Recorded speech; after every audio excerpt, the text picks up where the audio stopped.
Hi friends, good morning. Welcome back to my channel. అందరూ ఎలా ఉన్నారు? బాగున్నారా? నేనైతే చాలా బాగున్నానండి.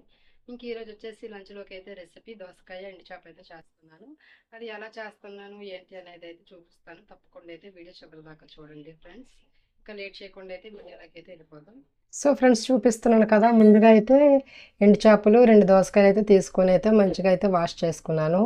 ఇంకా నేను కూర అయితే మొత్తం ఒకేసారి కలిపెట్టాలని అనుకుంటున్నాను అనమాట. సో ఇలా కలిపెట్టుకుంటే చాలా ఈజీ ప్రాసెస్ అండ్ చేపలు విరగకుండా అయితే నీట్గా ఉంటాయి అనమాట. సో నేను ఇంకా ఎందులో వండుతున్నానో ఇంకా అదే బాండీలో అయితే ముందుగా కట్ చేసి పెట్టుకున్న ఉల్లిపాయలు, పచ్చిమిర్చి, టమాటాలు అయితే వేసుకున్నాను.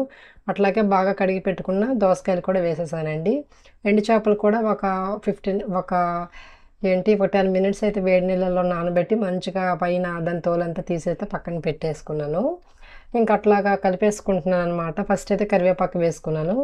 అట్లాగా 2 స్పూన్ల దాకా అయితే నేను కారం అనేది వేసుకున్నాను. ఇంకా ఒక స్పూన్ వచ్చి అయితే పసుపు అయితే వేసుకున్నాను అనమాట.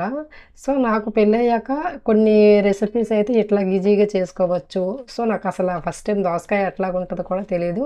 అసలు దాని టేస్ట్ కూడా నాకు తెలియదు అనమాట. సో నేను ఇంకా అలాగా కొద్దిగా అయితే ఇక్కడ అలాగే అలవాటు నేర్చుకుంటున్నాను. సో ఎలా చేయాలి, ఎలా వండాలి. సో ఒకసారి మనం తిన్నామంటే ఖచ్చితంగా రెండోసారి అయితే కావాలంటాము ఇలాంటి రెసిపీస్ అనమాట.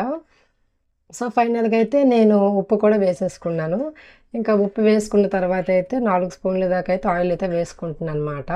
సో ఎప్పుడైనా ఇలాగ తొందరగా కలిపెట్టేసుకుంటే ఇలా కలిపెట్టినప్పుడే అన్ని ఫ్లేవర్స్ అయితే కూరకైతే పడతాయి. అట్లా కాకుండా మనం ముందే చేపలు వేయించుకొని పక్కన పెట్టుకొని ఉల్లిపాయలు, టమాటాలు, దోసకాయలు అన్నీ వేగిన తర్వాత ఇవన్నీ వేస్తే అదొక రకమైన ప్రాసెస్ అనమాట. ఇదేంటంటే చాలా సింపుల్, ఈజీ అయిపోతుంది. మన పొయ్యి దగ్గర ఎక్కువసేపు వండాల్సిన అవసరం ఉండదనమాట.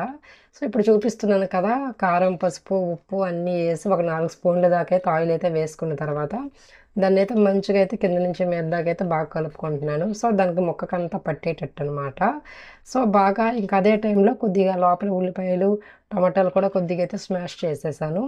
ఇంకా ఈ కూరకు తగ్గట్టు సరిపోయినట్టయితే కొద్ది చింతపండు అయితే ముందుగానే వేడి నీటిలలో నానబెట్టుకొని అయితే మంచిగా కూరకు తగ్గట్టు అయితే వేసుకొని అయితే అలాగే తిప్పేసుకున్నాను అనమాట.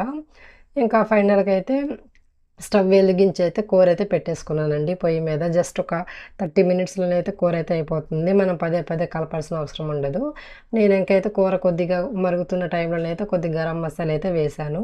సో ఇంకా ఓపెన్ చేసి చూపిస్తున్నాను కదా, కూర చాలా వరకైతే వస్తుందనమాట. సో అప్పుడప్పుడు కొద్దిగా స్పూన్లు అయితే అట్లా కలుపుకుంటే బాగుంటుందనమాట. నేనైతే అలా కలిపేసుకుని అయితే మంచిగా అయితే మూత అయితే పెట్టేసుకున్నానండి. ఇంకొక 10 మినిట్స్‌లో ఉంటే తొందరగా అయితే అయిపోయిద్ది, అడుగంటకుండా అనమాట. సో ఫైనల్‌గా అయితే కర్రీ అయితే అయిపోయిందనండి. ఇంక అయిపోయిన తర్వాత అయితే చూపిస్తున్నాను కదా, ఇట్లాగైతే వచ్చిందనమాట.